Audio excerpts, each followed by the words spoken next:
Queridos, nós vamos continuar a nossa exposição do livro dos Reis. Então abram aí comigo no segundo livro dos Reis, capítulo 8.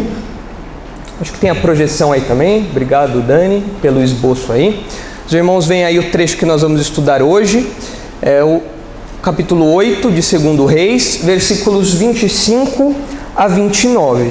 Que assim como aconteceu na última exposição que nós tivemos, os irmãos devem se lembrar, há um relato paralelo no livro de Crônicas. O livro de Crônicas foi escrito bem depois do livro de Reis, mas ele contém alguns detalhes adicionais da mesma narrativa. Então a gente é muito beneficiado por isso, porque o que nós não encontramos de informação em um relato, porque não era o propósito do autor, não era o propósito ali para aquele tema que ele está tratando, nós encontramos detalhes adicionais no livro de Crônicas. Então é por isso que nós fazemos essa jornada paralela. Então o relato que nós vamos estudar está em 2 Reis 8, 25 a 29 e em 2 Crônicas 22, de 1 a 6. Então você vai deixar seu dedo marcado aí na Bíblia, porque a gente vai seguir por esses dois textos. E a nossa mensagem central, como apresentada aí, é uma mensagem central repetida, porque o pastor teve preguiça, e não é por causa disso, não, é porque o texto ele tem o propósito de mostrar uma sequência.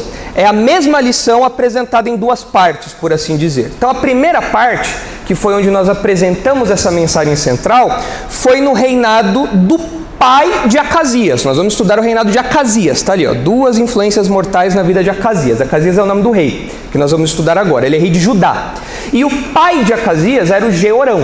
E o Jeorão, ele teve essa mesma mensagem central aí. O reinado dele, quando nós estudamos o reinado dele, no trecho anterior ao que nós entramos aqui agora, a mensagem central era essa: a deterioração espiritual é acentuada pela influência direta dos incrédulos. Essa é uma mensagem que fica muito clara nesse bloco todo de Jeorão e de Acasias. É uma mensagem que é apresentada tanto pelo autor de Reis como pelo autor de Crônicas para mostrar que a intimidade entre Israel e Judá custou muito caro para o Reino do Sul, custou muito caro para Judá, ao ponto da dinastia de Davi, da linhagem davídica, ser quase exterminada. Então foi um preço muito alto. E vocês, irmãos, já sabem, o Reino do Norte, o Reino de Israel, é um reino que só teve reis ímpios, só teve reis pagãos. No Reino do Sul, um ou outro se salvava. E a proximidade dos dois reinos fez com que o Reino do Sul, que tinha um ou outro que se dava bem ali, um ou outro que era fiel a Deus, essa proximidade com o Reino do Norte fez com que o Reino do Sul degringolasse, fez com que o Reino do Sul caísse em pecado, idolatria, a adoração a Baal, igualzinho o Reino do Norte. Então o que o texto quer mostrar, o que o autor quer mostrar, é que a proximidade do povo santo de Deus, dos fiéis a Deus, com os ímpios, nunca dá certo. A intimidade, a proximidade, a amizade, laços estreitos, alianças entre os crentes e os incrédulos nunca acabam bem. Essas coisas nunca dão certo. Então é isso que o autor quer enfatizar, mostrar como o Reino do Sul foi corrompido pelo Reino do Norte. Como a gente sempre diz, nunca é o incrédulo que sobe ao nível do crente numa aliança, numa amizade desse tipo. É sempre o crente que desce ao nível do incrédulo. É sempre assim que funciona. E essa história, esse bloco todo é muito caricato. É muito didático o modo como isso é apresentado aqui. E como eu disse para vocês, o reinado de Acasias, ele é visto como uma continuação do reinado do pai. Então a gente está focando nessa história aí de pai e filho, porque é a mesma lição que é apresentada nos dois. É uma lição em duas partes. E olhando para o reinado de Acasias, que nós não vamos terminar o reinado de Acasias hoje. Por quê? O livro dos Reis, ele mostra o reinado de Acasias, ele conta o reinado de Acasias, depois vem um pequeno parênteses ali no relato, e depois nós temos a morte de Acasias. Mas é tudo muito próximo, mas a gente não vai ver a morte dele hoje em detalhes. Eu vou mencionar para os irmãos, mas nós não vamos ver em detalhes. Mas, de modo geral, o balanço do reinado de Acasias está resumido aí, em duas influências mortais na vida de Acasias. Quais foram as suas influências mortais? A sua mãe, e nós já conhecemos essa mulher aí, a Atalia, já conhecemos ela, terrível, uma Jezabel 2.0, uma mulher que só destruiu a vida do marido e agora vai destruir a vida do filho também. E a outra influência é o tio Jorão.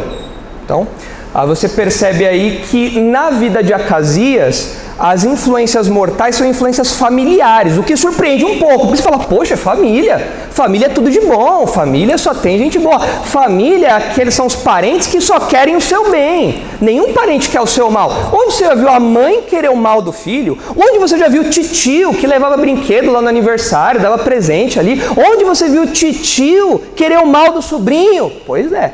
Quando nós falamos de relacionamentos com ímpios, não tem pai, não tem mãe, não tem tio, não tem tia. A influência é mortal quando você segue o conselho ímpio dessas pessoas. Então, a proximidade, esses laços familiares de Acasias com a sua mãe e com o seu tio, mostram que, de fato, qualquer nível de aproximação com incrédulos é complicado, é mortal, é muito perigoso. Então vamos olhar aí para o texto para a gente perceber esses detalhes todos aí. Vamos começar olhando aí o relato do livro dos Reis. Então, segundo Reis 8, versículo 25. Eu vou ler aqui esse primeiro bloco, que vai do 25 ao 27. Versículo 25 ao 27, que mostra essa primeira influência mortal na vida de Acasias, que é sua mãe. Ok? Então, vamos ver aí a influência dessa mulher na vida de Acasias. Olha só o que diz aí, segundo Reis 8, 25. No 12º ano de Jorão, filho de Acabe, rei de Israel, começou a reinar Acasias, filho de Jeorão, rei de Judá. Nós já estudamos Jeorão, o reinado dele. O reinado dele acabou, ele morreu, agora vem o Acasias. Era Acasias de 22 anos de idade quando começou a reinar e reinou 1 ano em Jerusalém. Sua mãe, filha de Onri, rei de Israel, chamava-se Atalia. Ele andou no caminho da casa de Acabe e fez o que era mal perante o Senhor, como a casa de Acabe, porque era genro da casa de Acabe. Uma notinha aqui, a de tradução, talvez na sua Bíblia, se a sua Bíblia é NVI ou NVT, no lugar de genro da casa de Acabe, está que ele casou-se com uma mulher dessa família. É assim que está, não é? Porque a palavrinha aqui, que na minha tradução está como genro, ela pode ser traduzida como genro mesmo, que dá a ideia de alguém que se casou com uma pessoa dessa família. Só que essa palavra, ela também pode significar um parente, pessoas que se tornaram parentes por causa de um casamento, mas não necessariamente o casamento da pessoa. Por exemplo, como que o Acasias era parente da família de Acabe? Porque o pai dele casou com alguém da família de Acabe, como o texto acabou de dizer aqui. Essa Atalia era da descendência de Acabe, era filha de Acabe. Então, o Acasias, ele era parente por tabela, ele tinha proximidade com a família do Acabe por tabela, porque seus pais se juntaram lá atrás e ele era filho dessa família e descendente disso. Então, a gente não sabe exatamente se ele se casou realmente com uma mulher dessa família, sendo genro ali, o que acentuaria ainda mais a impiedade ou afastamento dele dos caminhos de Deus, porque ele se uniu com a família pagã, com uma família idólatra. Ele já era descendente de uma família idólatra, e ele vai lá e ainda casa com uma outra pessoa dessa família também, acentuando esse comprometimento.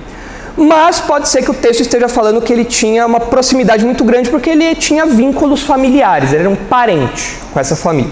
Então, de qualquer modo, o texto quer mostrar uma intimidade, uma proximidade. Seja porque ele casou, seja porque ele era parente por conta do que seus pais, da união dos seus pais, das relações familiares dos seus pais.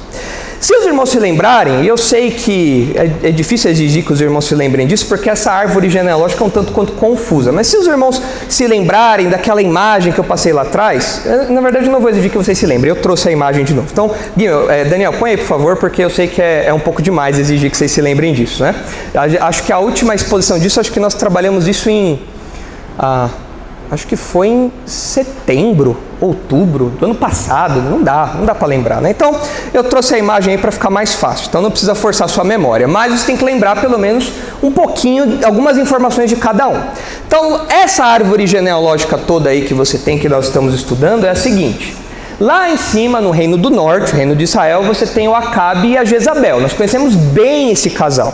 Nós começamos a nossa jornada no livro dos reis por essa família, durante o ministério de Elias.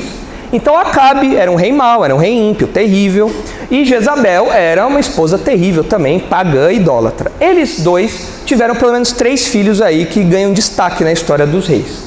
Acasias, que reinou 2 anos apenas e logo morreu, era um rei muito fraco, morreu, doente. Jorão, que é o rei que nós estamos estudando agora, do período que nós estamos estudando agora, e uma moça, Atalia, que é a irmã aí dessa dinastia aí, né, do Acasias, do Jorão. Do outro lado, no reino do sul, reino de Judá, você tem o Josafá, que foi um bom rei. Vocês devem se lembrar do Josafá. Ele fez reformas boas, ele era temente a Deus, mas ele deu uma mancada. Qual foi a mancada do Josafá? Fazer uma aliança com o Acabe. E para selar essa aliança, o que ele fez? Vamos pegar o meu filho e dar em casamento para sua filha. Aí a gente vai celebrar a Páscoa junto, olha que bênção. E aí, eles juntaram as famílias então. A Atalia casou com Georão. E, como a gente já viu, Georão foi um mau rei por influência de quem? Da Atalia. Ele abandonou o Josafá, esqueceu o Josafá passado. Quem vive de passado é museu. Agora eu vou seguir a família de Acabe aqui, minha esposa, ela vai me aconselhar. E foi um rei mau.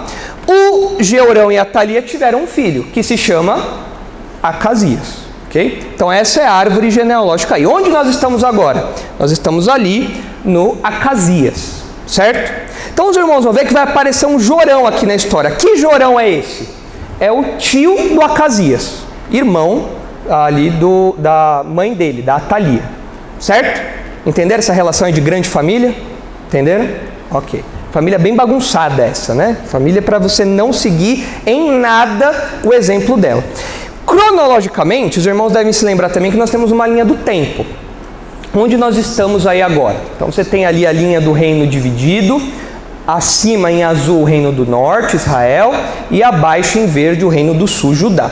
Nós terminamos ali embaixo, nós terminamos o reinado de Georão, que foi de 848 a 841, e agora nós estamos ali no nomezinho em laranja, o Acasias. Ele reinou menos de um ano, na verdade. Ele reinou menos de um ano, mas o autor bíblico arredonda para 1 ano. Então por isso que está ali 841. E enquanto ele era rei no sul, no norte o Jorão era rei.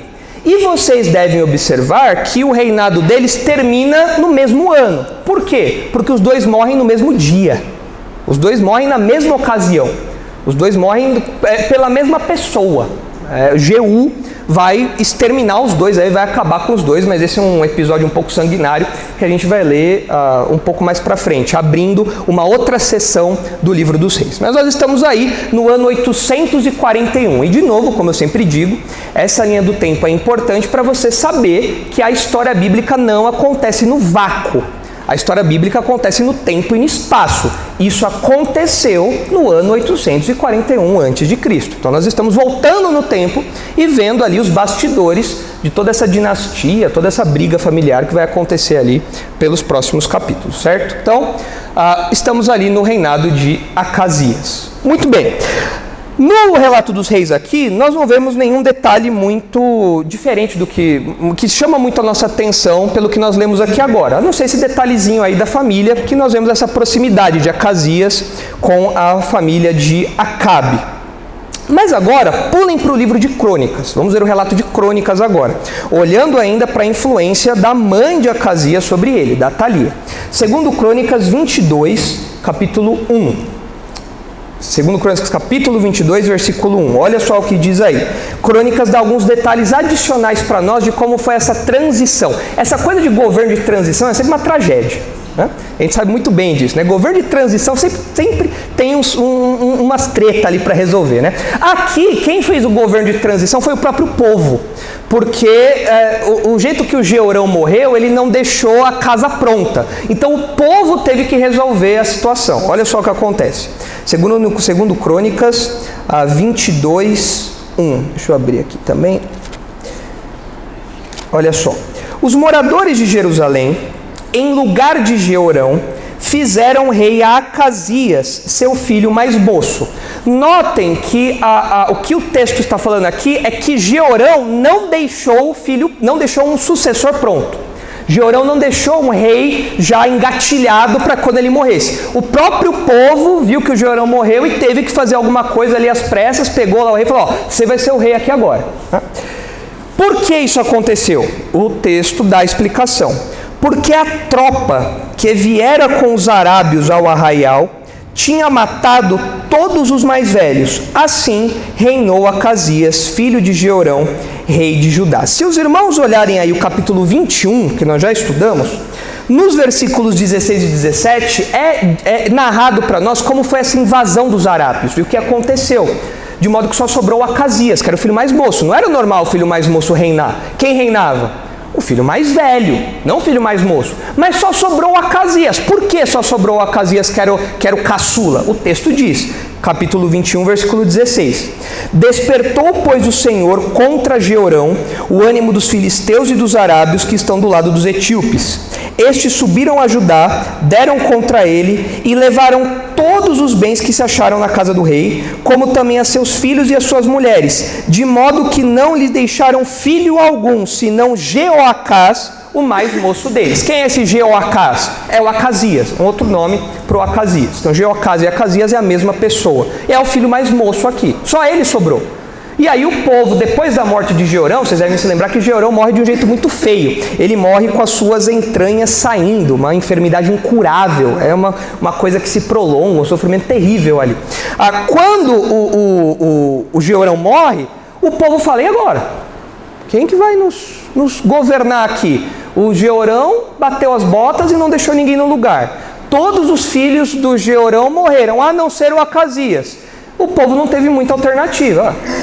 Se só tem tu, vai tu mesmo, né? Se não tem remédio, remediado está, né? Então, colocaram lá o Acasias como rei. Então, isso mostra que o reinado de Acasias, ele não contava com muito apoio do povo, não era um reinado muito legítimo no sentido de ter aprovação. Não era um reinado que era esperado ou coisa do tipo. Foi o que sobrou. Então, colocaram o Acasias lá como um rei. Eles não tiveram muitas opções. Versículo 2 de 2 Crônicas 22 continua. Era Acasias de 22 anos de idade quando começou a reinar e reinou 1 ano em Jerusalém.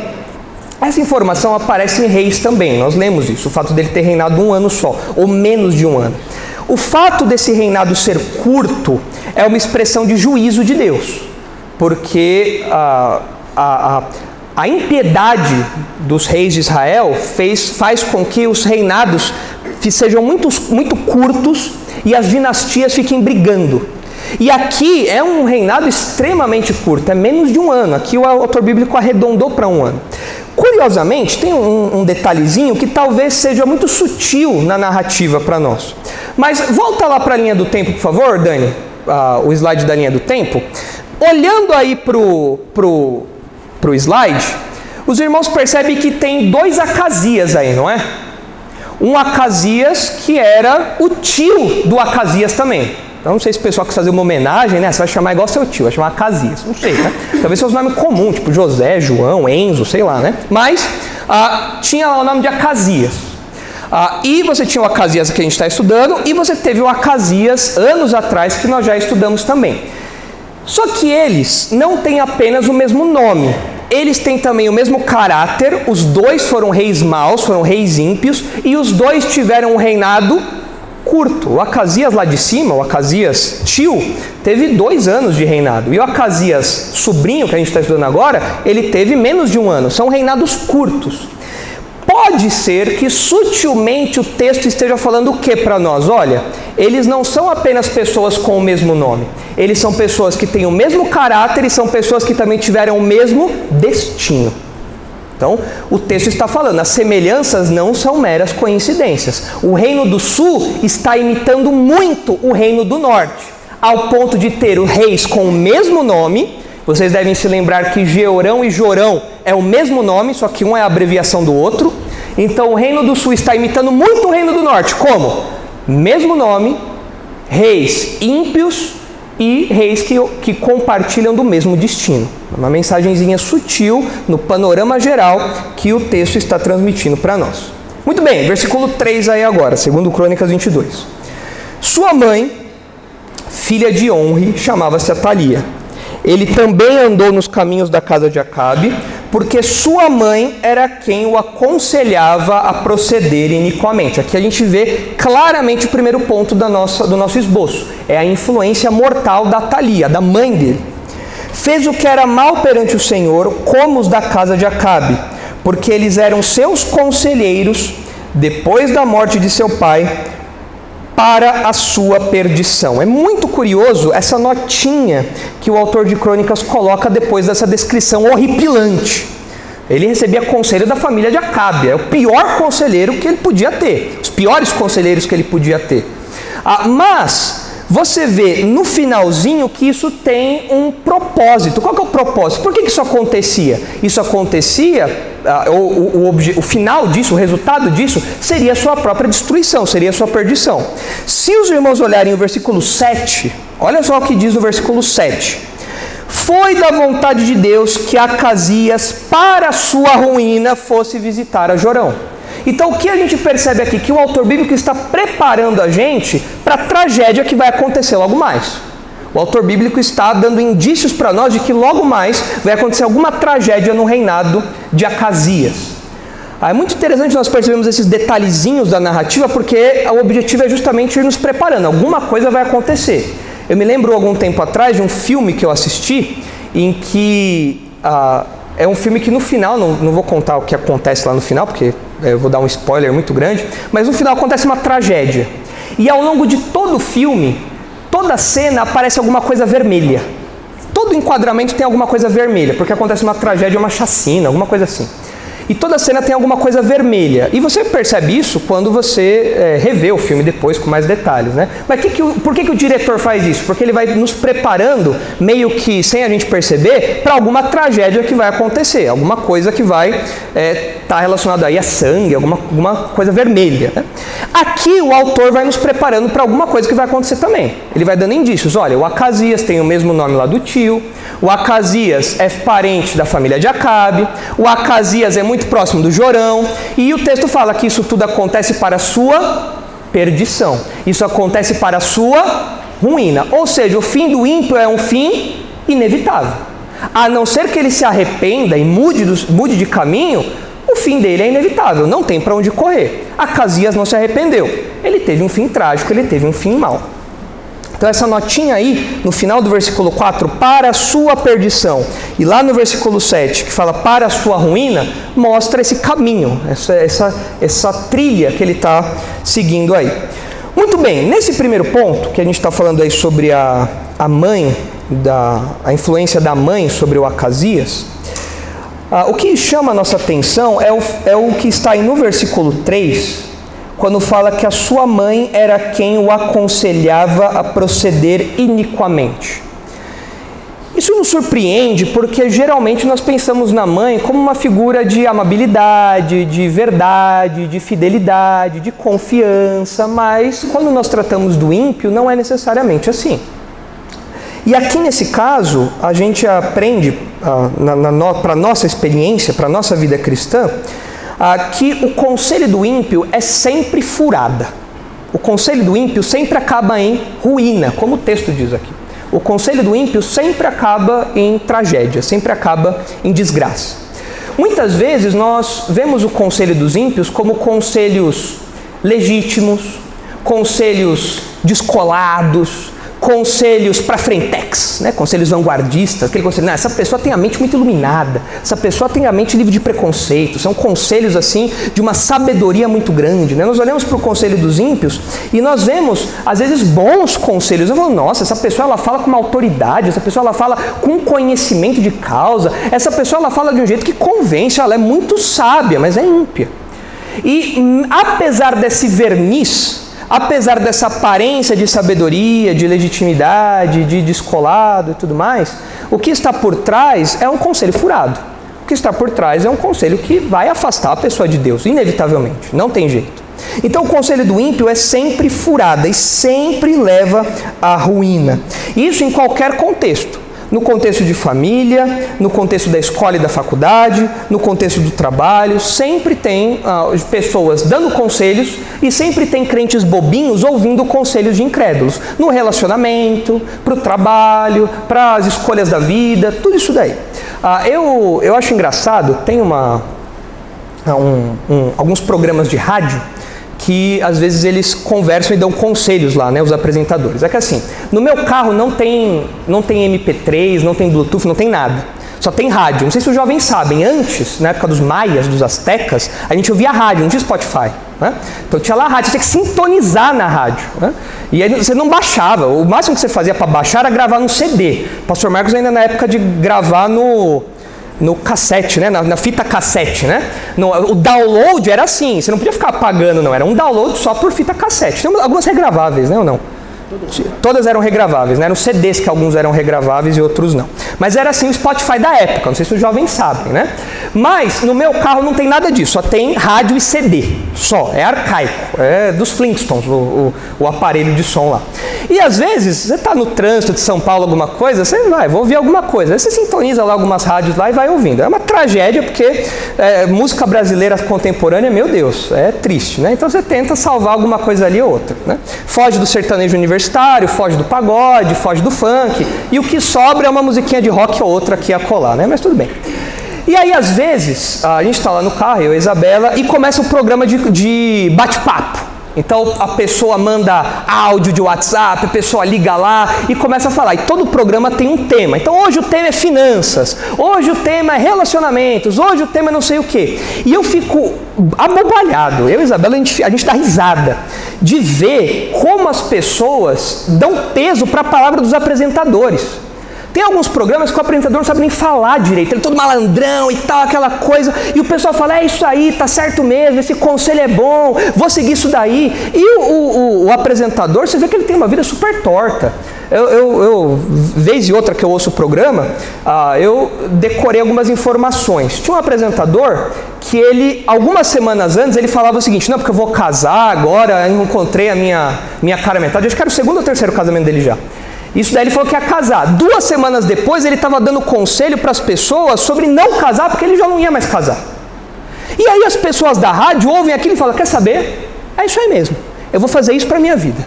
Ele falou, ele é da rádio, ele é uma autoridade, ele tem conhecimento da vida. Essa dupla, esses âncoras aí, esses radialistas que estão falando, eles têm conhecimento de causa. Eu vou ouvir o que eles estão falando. E vai lá e ouve o conselho que essas pessoas dão. Triste, mas é o que acontece. Quando não, os crentes, bobinhos que são, imaturos que são, ouvem conselhos da cultura popular. Não precisa ir na rádio. Você ouve o conselho do Zezé de Camargo, você ouve o conselho do Fábio Júnior, você ouve o conselho do MC alguma coisa. E tem crente que ouve isso e fala, não, quer saber? É verdade, olha, isso que essa música falou me libertou. Nunca tinha parado para pensar nisso. É verdade, se tal pessoa não me ama, eu vou amar outro. Você fala, mas da onde você tirou isso? Não, é porque eu ouvi isso e me libertou. Aí sabe quando você pega no pulo? O pastor pega essas coisas no pulo, não tem jeito. Sabe onde você pega no pulo que crente está absorvendo conselhos dos ímpios? No Instagram. Sabe por quê? Porque o que faz no Instagram? A pessoa vai lá, posta uma fotinha, o que é a legenda? É o trechinho da música. Se você não me amou, vou buscar outro. E posta ali. Aí o pastor fala, peguei. É assim ou não é? Sr. Thomas?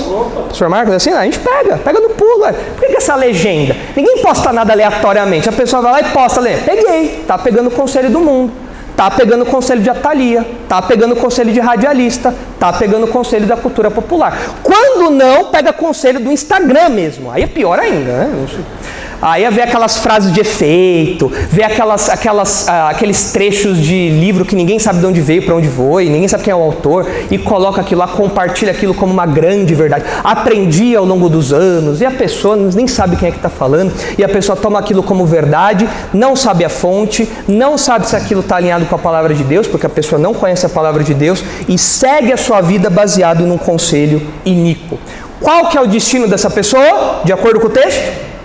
Ruína, destruição, não tem jeito. Isso daí não é uma coisa que você percebe só nesse texto, é uma ênfase bíblica. Se os irmãos olharem o famoso Salmo 1, os irmãos vão ver isso. Olha o que diz o Salmo 1. Nós não podemos, irmãos, seguir o conselho dos ímpios.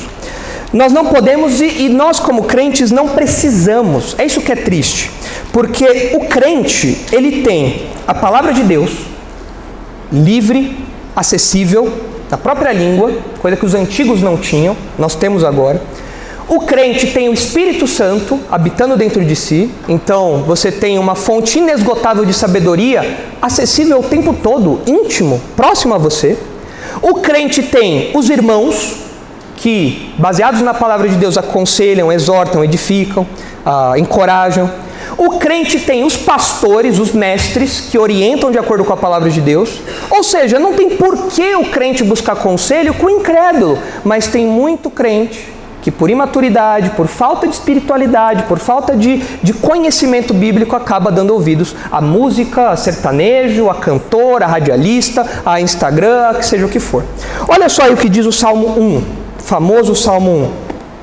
Diz assim: bem-aventurado o homem que não anda no conselho dos ímpios, não se detém no caminho dos pecadores, nem se assenta na roda dos escarnecedores. Antes o seu prazer está na lei do Senhor, e na sua lei medita de dia e de noite. Ele é como árvore plantada junto à corrente de águas, que no devido tempo dá o seu fruto, e cuja folhagem não murcha, e tudo quanto ele faz será bem-sucedido. Os ímpios não são assim, são porém como a palha que o vento dispersa. Por isso os perversos não prevalecerão no juízo, nem os pecadores na congregação dos justos. Pois o Senhor conhece o caminho dos justos, mas o caminho dos ímpios perecerá. Se os irmãos, inclusive, quiserem ver uma pregação sobre esse texto, o pastor Pedro recentemente expôs aqui na igreja o Salmo 1. E existe o comentário do pastor Thomas também no site da nossa igreja do Salmo 1. Então tem várias fontes aí para os irmãos terem o detalhamento desse salmo. Mas o que chama a nossa atenção aqui, à luz do tema que a gente está tratando, é que no versículo 1 a gente percebe que o homem feliz, o homem bem-sucedido, o homem bem-aventurado, o homem que é abençoado de acordo com os padrões de Deus, é o homem que não segue os 3 Cs. Você percebe 3 Cs aí, para você decorar. Os 3 Cs que você tem que recusar como crente. Quais são os 3 Cs? O conselho, o comportamento e a companhia dos ímpios. O conselho dos ímpios, o comportamento dos ímpios e a companhia dos ímpios. O versículo 1 fala, ele não anda no conselho, ou seja, ele não recebe as instruções dos ímpios para a vida dele, ele não absorve isso, ele não abraça o que os ímpios falam para ele fazer. Olha, faz isso, faz aquilo, vive desse jeito, vai com aquela pessoa. Não, o crente não ouve o que o ímpio fala, esses conselhos. O crente não abraça o comportamento dos ímpios. O texto fala que ele não se detém no caminho dos pecadores. E quando a gente fala de caminho, especialmente no Antigo Testamento, a gente fala sobre um modo de vida, sobre um modo de caminhar. Então o crente, ele não anda como os pecadores, ele não tem um comportamento, uma conduta como a conduta dos pecadores. E ele também não anda na companhia dos pecadores. A turma do crente não é a turma do fundão na escola. A turma do crente não é a turma do pessoal que sai para beber na faculdade. A turma do crente não é a turma dos infiéis ali da roda do trabalho. Não. A turma do crente não é essa. Inclusive aqui no texto, quando a gente vê o conselho, o comportamento e a companhia, parece haver uma progressão aqui. Há uma progressão sutil que é apresentada aqui, porque no começo desse processo, o camarada aqui, ele é instruído, ele recebe orientação, mas no final ele está sentado nessa roda de zombadores, ele está sentado nessa roda de pecadores ali. Então ele está participando ativamente das decisões daquela turma. Então antes ele recebia conselhos, mas agora ele já se formou na faculdade. Agora ele já é um PhD em iniquidade e pecado. Agora ele ajuda a tomar as decisões. Não, peraí, nós vamos fazer isso, aquilo, outro. Há uma progressão, o ímpio progride na sua maldade também. E no versículo 4, nos versículos 4 e 5, você vê o destino deles. Há um contraste com o justo não segue tudo isso, o justo segue a palavra de Deus, é o que o texto diz, medita dia e noite na palavra de Deus, conhece a palavra de Deus, estuda a palavra de Deus constantemente, E nos versículos 4 e 5, você vê que o ímpio é como a palha. Aqui a palha, os irmãos, nós somos todos urbanos, a gente não sabe o que é isso, né, na cidade, mas os irmãos devem ter ouvido falar do joeirar. O que é o joeirar? É quando você precisava separar o trigo da palha. Então você, numa peneira, você colocava os dois ali, quando você jogava para o alto, a palha era levada pelo vento e só caía o que prestava, o que tinha que ficar ali. O que o texto fala é que o ímpio, quando ele é joeirado, ele vai embora, ele perece, ele morre, ele cai em ruína. Por quê? Porque ele não anda no caminho correto. Esse é o destino deles.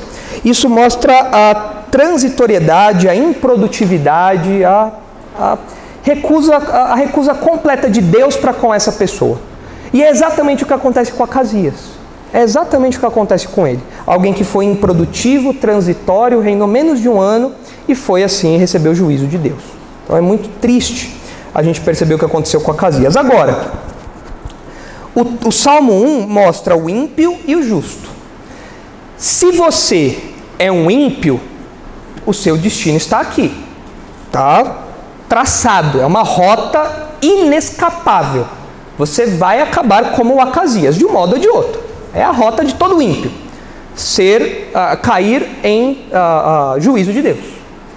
Agora, o texto do Salmo 1 também fala do justo, que não é o caso do Acasias, mas fala que o justo é o contrário, o justo prospera, não no sentido financeiro, mas no sentido das suas virtudes. O texto fala que ele sempre dá frutos, que ele é sempre produtivo, ele está sempre sendo mantido pelo próprio Deus, sustentado pelo próprio Deus. E a pergunta que fica é: você é um ímpio ou você é um justo? Se você for um ímpio, o seu destino é a completa destruição pela eternidade. É isso que a palavra de Deus diz, é o juízo de Deus. Agora, se você é um justo, o seu destino é a vida eterna, ao lado de Deus. É paz eterna, vida eterna, gozo eterno. Então você tem que se avaliar e falar: peraí, eu estou seguindo o caminho de Acasias, sendo aconselhado pela sua mãe iníqua, ou estou seguindo o conselho do justo do Salmo 1, orientado pela palavra de Deus? Se você não creu em Jesus ainda como seu Salvador, se você não teve a sua mente regenerada para que você possa abandonar os caminhos da casa de Acabe, do seu coração, se você não fez isso ainda, você é um ímpio. Você é um ímpio e seu destino está aqui. Você é como a palha que é lançada pelo vento. Agora, você pode mudar isso se convertendo ao Senhor Jesus e tendo uma mente renovada e fazendo da palavra de Deus a sua guia, seu modelo de fé e prática. Mas tem um outro detalhezinho aí do texto, como eu mencionei para os irmãos, que chama a nossa atenção, que é o fato disso tudo ter vindo, desses conselhos ímpios terem vindo da própria mãe do Acasias. Poxa, uma coisa é um amigo da faculdade, da escola do Acasias falar, né? Sei lá, a própria mãe é jogo duro, né? Mas aqui a gente percebe um contraste entre o papel de maternidade exercido pela Atalia e aquele que é apresentado no Novo Testamento. E se você é mãe, você tem que prestar atenção nisso. Seja você uma nova mamãe, seja você já uma velha mamãe, com seus filhos já criados, casados, agora já aproveitando os netinhos, o papel da maternidade você pode exercê-lo como uma Atalia, ou você pode exercê-lo nos moldes do Novo Testamento. Aí você vai ter que ver. E olha só quais são os moldes do Novo Testamento. É bem melhor que o da Atalia, sem dúvida, né? Olha lá 1 Timóteo, capítulo 2. Olha só como Paulo apresenta esse padrão. 1 Timóteo, capítulo 2.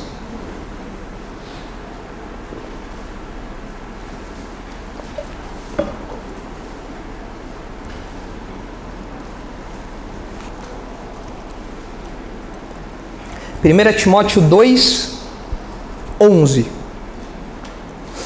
A mulher aprende em silêncio com toda submissão. Paulo está falando sobre o exercício aqui da liderança, do ensino no culto público. Ele fala que a mulher não deve ensinar no culto público. A mulher aprende em silêncio com toda submissão. E não permito que a mulher ensine, nem exerça autoridade de homem. Esteja, porém, em silêncio. Porque primeiro foi formado Adão e depois Eva. E Adão não foi iludido, mas a mulher, sendo enganada, caiu em transgressão. Então Paulo dá aqui dois fundamentos para essa ordem dele. Ele fala que, em primeiro lugar, há um fundamento na ordem da criação. Adão foi formado primeiro, então ele é o líder, logo o homem deve exercer papel de liderança, não a mulher. E na narrativa de Gênesis 3, na queda do homem, a mulher foi iludida e levou o homem a cair também. Ainda que o homem fosse responsável pelo casal, pela humanidade, a mulher teve um papel decisivo nessa história. Então Paulo dá esses dois argumentos aí. Mas o versículo 15 apresenta uma forma da mulher de algum modo reverter essa tristeza, essa tragédia. O texto fala: todavia a mulher será preservada através de sua missão de mãe. Talvez algumas versões tragam ela será salva por meio da sua missão de mãe. É claro que o texto aí não está falando sobre salvação espiritual. Toda mulher que é mãe automaticamente entra para o céu. Não, a Thalia não vai estar no céu, te garanto. Tá?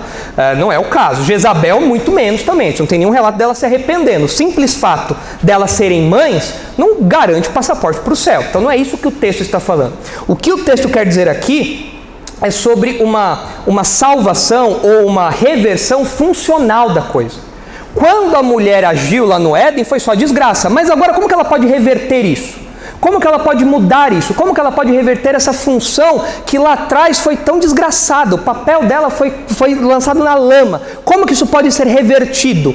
Onde ela pode exercer a orientação, o ensino, de modo diferente do que aconteceu lá com Eva? O texto fala: ela será preservada através da sua missão de mãe. Mas o texto fala como essa missão de mãe tem que ser exercida. E aqui é o modelo de maternidade do Novo Testamento, que as mamães aqui têm que estar atentas. Quais são as características dessa missão maternal? O texto fala: se ela permanecer em fé, sendo uma crente fiel à palavra de Deus, temente ao Senhor, conhecedora da palavra de Deus, em amor, sendo altruísta, se sacrificando pela casa, pelos filhos, pelos irmãos, sendo uma pessoa dócil, amável, sendo uma pessoa benigna. Santificação, sendo uma mãe que zela pela pureza do lar, pela pureza pessoal, lutando contra os próprios pecados. Eu sou muito brava, eu sou muito irada, eu sou muito respondona, sou muito insubmissa. A mãe cristã, ela zela pela própria santidade, ela combate esses pecados na sua vida pessoal, de modo que os filhos olham para ela e veem a santificação, veem o zelo que ela tem por uma vida de santidade. O marido vê isso também. E isso se espelha, é claro, na vida de santidade dos filhos também, do lar como um todo. E a última marca é o bom senso, é o equilíbrio. É a mulher que tem a mente no lugar, é uma mulher que tem um equilíbrio no modo como ela se veste, no modo como ela pensa, no modo como ela fala, no modo como ela trata as pessoas. É uma pessoa equilibrada, é uma pessoa sensata, é uma pessoa sempre temperada, que sabe ali como se comportar em cada situação. Esse é o modelo de maternidade do Novo Testamento. A gente percebe que no Novo Testamento tem algumas mães que eram mães fiéis a Deus. Por exemplo, Maria era uma mãe exemplar, uma mãe fiel a Deus. Mas, olhando para o próprio Timóteo, eu acho que quando Paulo escreveu isso na primeira carta para Timóteo, eu acho que Timóteo lembrou de uma outra mãe. Que mãe ele lembrou? A mãe dele. Olha só o que diz 2 Timóteo, capítulo 1. Só vira aí a página da sua Bíblia, 1 ou 2 páginas, você vai chegar em 2 Timóteo 1. Olha o que Paulo fala para Timóteo, 2 Timóteo 1:4, olha só.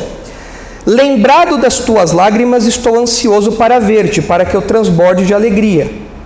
Pela recordação que guardo de tua fé, sem fingimento, a mesma que primeiramente habitou em tua avó Lóide e em tua mãe, Eunice.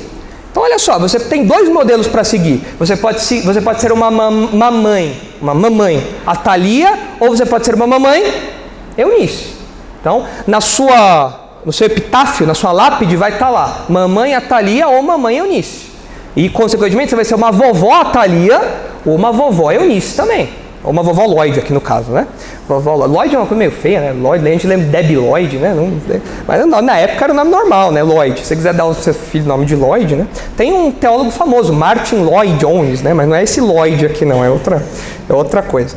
Mas olha agora o capítulo 3. Olha o capítulo 3, versículo 15. Olha só como a gente percebe na vida de Timóteo, esse jovem pastor, que Paulo conhecia a família de Timóteo, o contexto ali de Timóteo. Olha só como a gente percebe que a mamãe Lloyd, a vovó Lloyd e a mamãe Eunice foram decisivas na vida do jovem Timóteo. Olha só o que diz aí o capítulo 3, versículo 15.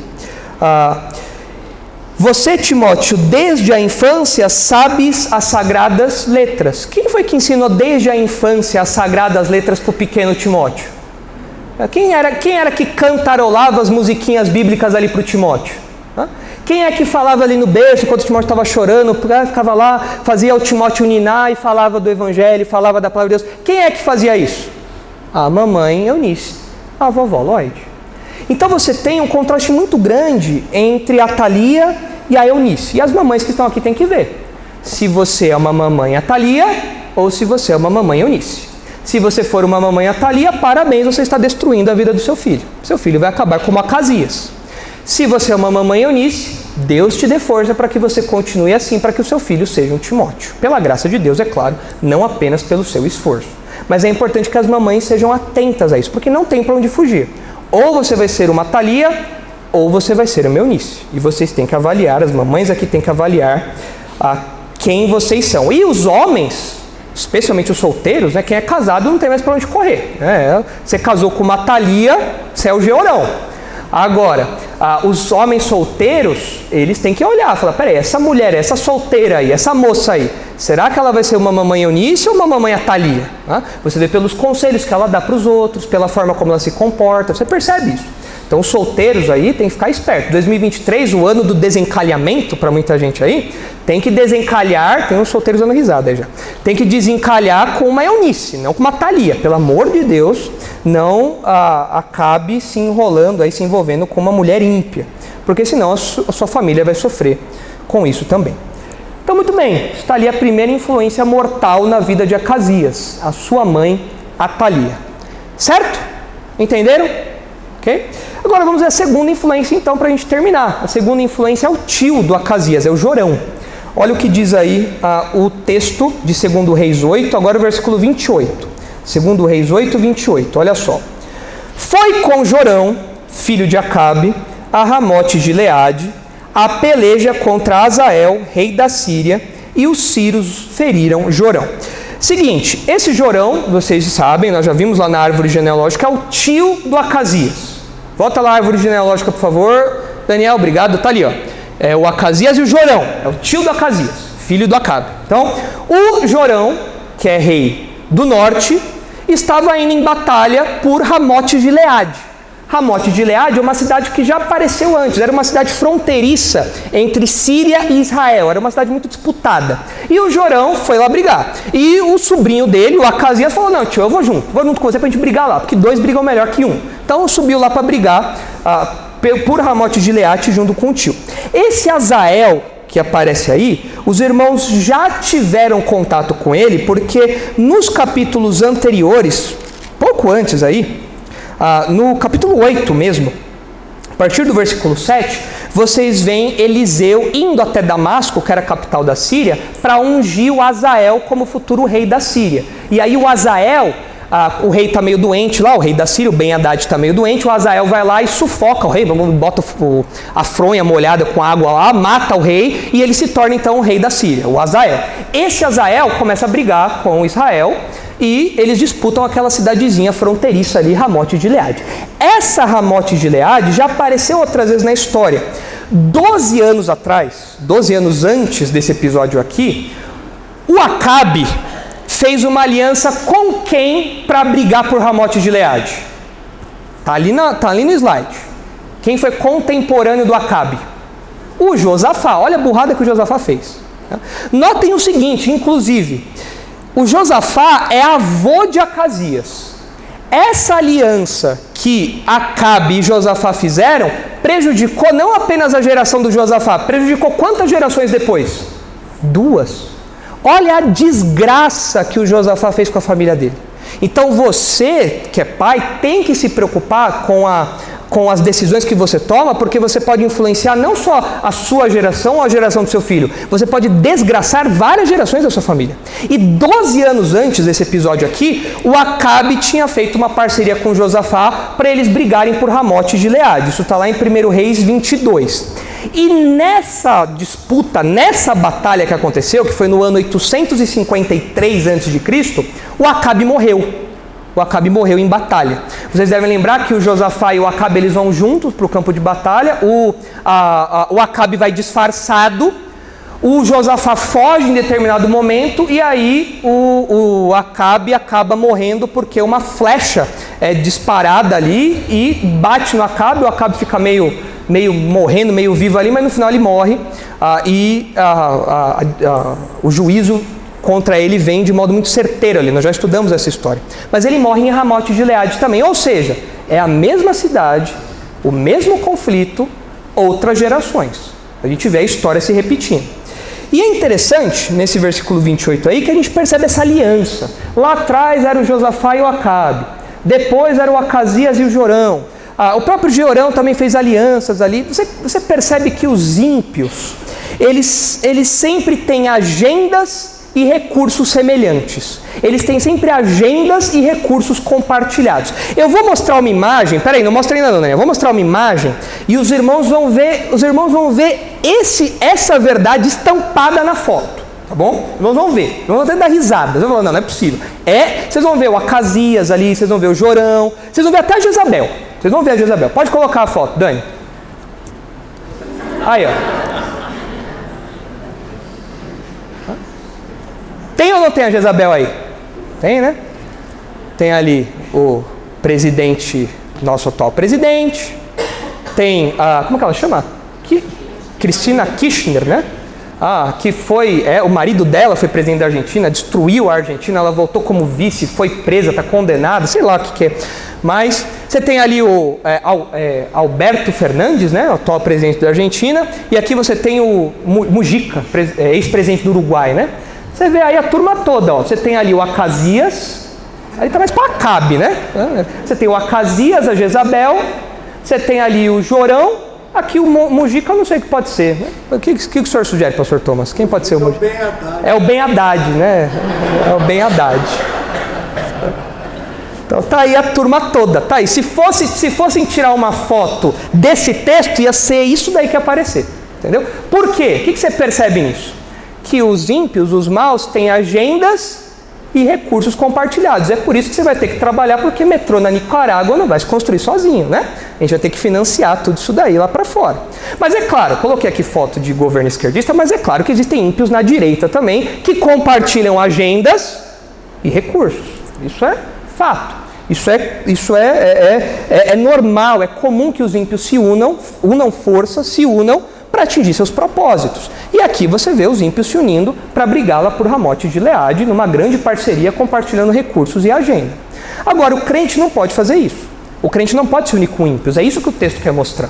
O efeito desse texto para os leitores, para os ouvintes originais, era esse. Gente, se nós nos juntarmos com os ímpios, a gente vai acabar em desgraça. E o Novo Testamento ecoa essa lição. Olha o que diz lá 2 Coríntios capítulo 6. É o famoso texto do jugo desigual. Esse texto é muito aplicado para casamento. Ela fala, olha, você não pode se casar, um crente não pode se casar com um incrédulo, porque isso seria jugo desigual. Jugo desigual é quando você colocava dois animais, um boi e um jumento, você colocava eles lá para arar a terra e o processo era prejudicado, porque o animal era mais forte, era mais alto que o outro. Então isso prejudicava, isso era um jugo desigual, você não podia fazer isso. E aqui Paulo usa essa ilustração para falar, olha, não dá para você colocar crente e incrédulo junto. Por quê? Porque é uma disparidade muito grande. E muita gente aplica esse texto ao casamento. É verdade, crente não pode casar com incrédulo, isso é verdade. Mas o contexto imediato do texto fala sobre alianças de crentes com incrédulos de modo mais geral. principalmente no sentido de alianças, de empreitadas espirituais, por assim dizer. Então vamos imaginar um culto ecumênico, o abraçar de falsos mestres, de falsos profetas, pastor que faz live com outro adventista, nossos irmãos aqui. O que é isso? Jugo desigual. Isso é jugo desigual. É uma empreitada proibida ao crente. Por quê? O texto diz, olha só, 2 Coríntios 6, 14. Não vos ponhais em jugo desigual com os incrédulos, porquanto que sociedade pode haver entre a justiça e a iniquidade? Ou que comunhão da luz com as trevas? Que harmonia entre Cristo e o maligno? Ou que união do crente com o incrédulo? Que ligação há entre o santuário de Deus e os ídolos? Porque nós somos santuários do Deus vivente, como Ele próprio disse: habitarei e andarei entre eles, serei o seu Deus, eles serão o meu povo. Por isso, retirai-vos do meio deles, separai-vos, diz o Senhor. Não toques em coisas impuras, e eu vos receberei. Serei vosso pai, e vós sereis para mim filhos e filhas, diz o Senhor Todo-Poderoso. O crente é proibido de entrar em alianças com incrédulos, alianças próximas, íntimas com incrédulos. É claro que o princípio desse texto se aplica de modo muito geral. Se aplica a casamento, como a gente falou. O princípio desse texto se aplica a amizades íntimas. Vou tomar conselho com aquela pessoa aqui da faculdade, do trabalho. Aliança com o incrédulo, jugo desigual. Vou abrir uma sociedade aqui com o incrédulo. Olha, sociedade profissional com incrédulo é um risco muito alto, é um risco muito grande, é luz e trevas se juntando, não vai dar certo isso daí. Tudo que envolve intimidade, tudo que envolve uma aliança é complicado demais, é rejeitado pela Bíblia, é perigoso, e o testemunho do Antigo Testamento é cristalino. Não dá para fazer isso. Por quê? Porque não existe comunhão entre crente e incrédulo. Quando há esse compartilhamento de recursos, de agenda, são os incrédulos que fazem isso. Nós, como crentes, nós compartilhamos agenda, compartilhamos recursos, mas por quê? Porque nós temos uma unidade, nós temos um propósito, nós temos uma única direção, nós estamos indo para o mesmo objetivo. Agora, quando eu me junto com incrédulos, são coisas completamente diferentes, são alvos completamente distintos, não dá para fazer isso. Mas o ímpio busca os seus semelhantes ali, eles se unem para alcançar seus objetivos. Nós, como crentes, não podemos nos alinhar com os ímpios, nós não podemos entrar em aliança íntima com eles. Muito bem, voltem agora para o texto aí, versículo 29 de 2 Reis. Então, voltou o rei Jorão para Jezreel, para curar-se das feridas que os sírios lhe fizeram em Ramá. Ramá é Ramote de Gileade. E o Jorão ficou ferido e voltou então para Jezreel. Jezreel era um lugar onde ficava um palácio ali, onde o rei ficava. Era uma capital eventual de Israel. A capital mesmo era Samaria, mas por vezes o rei ficava em Jezreel, num palácio de algumas épocas do ano ali.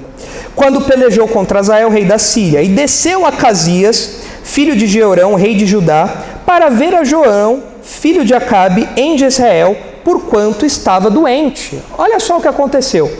O Acasias soube que o tio dele ficou machucado. Ele falou: não, titio? Não, vou visitar o titio, vou levar flores para o titio, vou perguntar se ele está precisando de alguma coisa, vou prestar assistência para o titio Jorão. E ele foi lá visitar o Jorão. Olha o que diz o relato de Crônicas agora, segundo Crônicas 22:5. Acasias também andou nos conselhos deles e foi com Jorão, filho de Acabe, rei de Israel, a Ramote de Gileade, a peleja contra Azael, rei da Síria, e os sírios feriram Jorão. Então voltou para Jezreel, para curar-se das feridas que lhe fizeram em Ramá, quando pelejou contra Azael, rei da Síria. E desceu Acasias, filho de Jeorão, rei de Judá, para ver a Jorão, filho de Acabe, em Jezreel, porquanto estava doente. Muito semelhante, se não igual, ao texto de Reis. E você percebe aqui que a visita que Acasias faz a Jorão vai colocar os dois reis, tanto do sul quanto do norte, vai colocar os dois reis no mesmo lugar e no mesmo tempo. E isso não é por acaso, porque Deus vai trazer juízo matando 2 coelhos com uma cajadada só. Tá? A gente vai estudar isso, o desfecho dessa história, mais para frente. Mas um resuminho útil é o que vem aí na sequência. Olha o que diz aí, o que acontece com Acasias, no versículo 7. Foi da vontade de Deus que Acasias, para sua ruína, fosse visitar a Jorão, porque vindo ele, saiu com Jorão para encontrar-se com Jeú, filho de Ninsi, a quem o Senhor tinha ungido para desarraigar a casa de Acabe. Esse Jeú a gente vai estudar no próximo episódio, ainda não, mas ele foi ungido para acabar com essa palhaçada que estava acontecendo lá em Israel e Judá. Versículo 8. Ao executar Jeú juízo contra a casa de Acabe, achou os príncipes de Judá e os filhos e os irmãos de Acasias que os serviam e os matou. O que acontece é o seguinte: quando o Acasias está visitando Jorão, o Jeú vem para matar. E mata o Jorão, e aí o Acasias vê, vixe, lascou. E o Acasias tenta fugir, mas o Jeú vai atrás, mata, o Jeú faz a rapa, faz a limpa. Né? E olha aí o que acontece. Depois, mandou procurar Acasias, e achando-o em Samaria, onde se havia escondido, o trouxeram a Jeú e o mataram. Seus próprios servos o sepultaram porque diziam: é filho de Josafá, que buscou ao Senhor de todo o coração. E ninguém houve na casa de Acasias que pudesse reinar. Então, se você perceber alguns detalhezinhos do texto, você vai ver como a morte de Acasias é vergonhosa. Primeiro porque ele morreu lutando ou morreu fugindo? Morreu fugindo. Morte feia para um rei, né? Agora, onde ele se escondeu? Onde que o texto fala que ele se escondeu? Onde ele se escondeu? Qual cidade? Samaria era a capital de onde? Do reino do norte. E Acasias era rei de onde? Do reino do sul. Então quer dizer que ele se escondeu na capital do outro reino. Ele teve uma morte tão indigna que ele buscou proteção fora da casa dele. Ele tentou se esconder ali em Samaria, na capital do reino do norte. Não era a terra dele.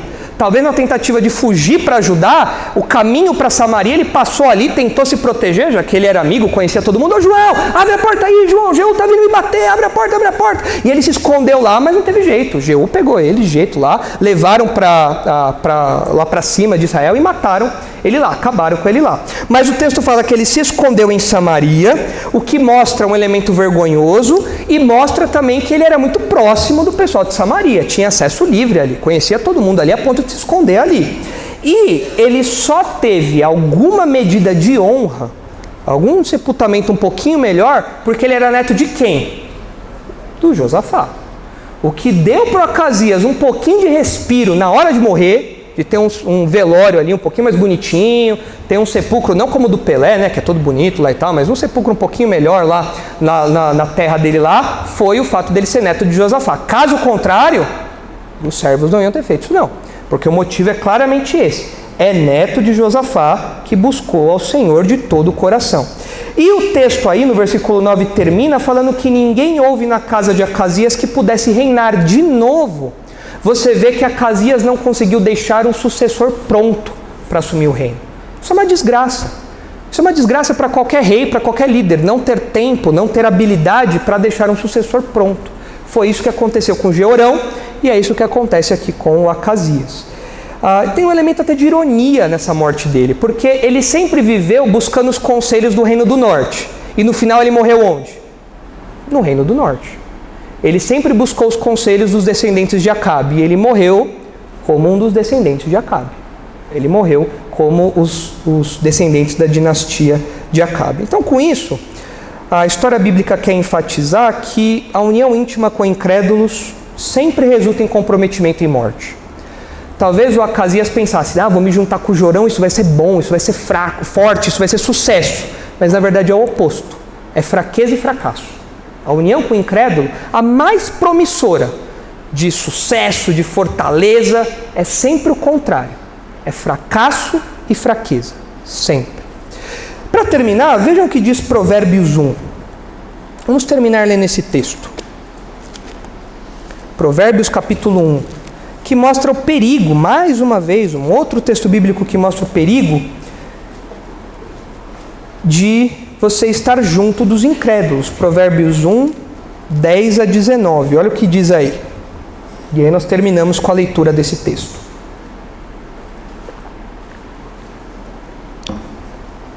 Filho meu, Provérbios 1, 10. Filho meu, se os pecadores querem seduzir-te, não o consintas.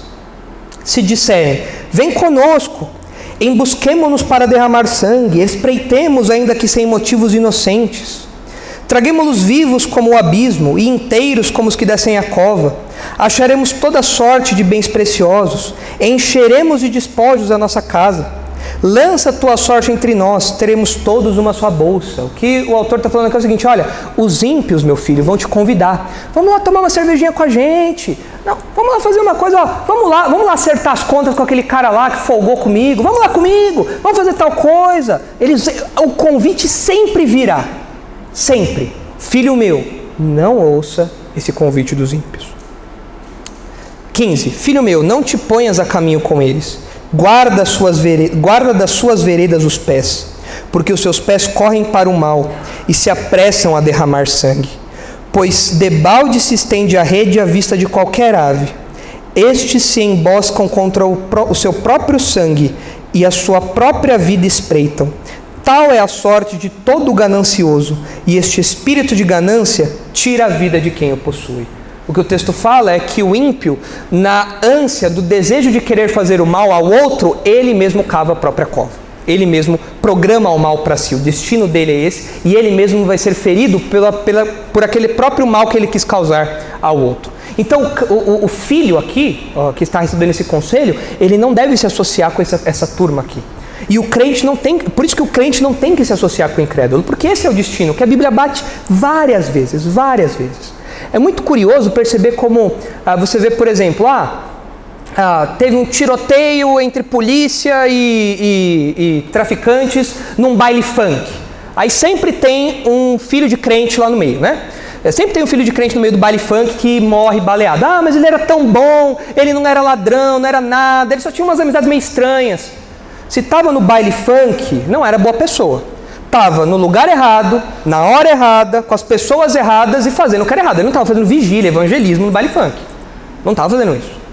Por quê? Ele estava andando com incrédulos e o destino dos incrédulos é a ruína. É isso. A culpa é da polícia. Não. Se vai ter questão policial ou não, isso daí a própria polícia resolve lá dentro deles. Mas o seu filho estava no lugar errado, na hora errada, com as pessoas erradas, fazendo o que era errado. Mas ele era bom. As amizades dele. A turma que ele anda. Olha isso. Você esperava o quê? O caminho dos ímpios é a destruição. E seu filho estava nesse caminho. Lamento muito, muito triste. Mas esse é o destino de todo ímpio. Seu filho compartilhou disso. Não tem como fugir.